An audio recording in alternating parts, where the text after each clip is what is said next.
Welcome to Chillin' 101. We hope this video helps.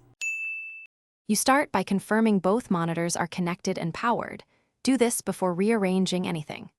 Once done, open display settings on your OS and identify which screen is primary and which is secondary.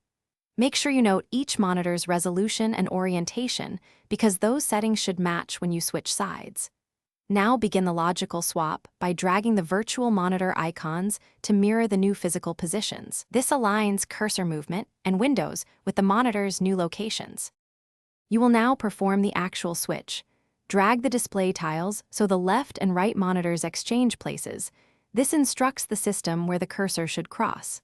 Next, make sure to match each monitor's resolution and scaling so apps don't jump or resize unexpectedly. If one looks off, adjust orientation or scale until text is crisp. After applying changes, test by moving the cursor across the seam and dragging a window fully between screens to confirm the arrangement behaves as intended. You're almost done.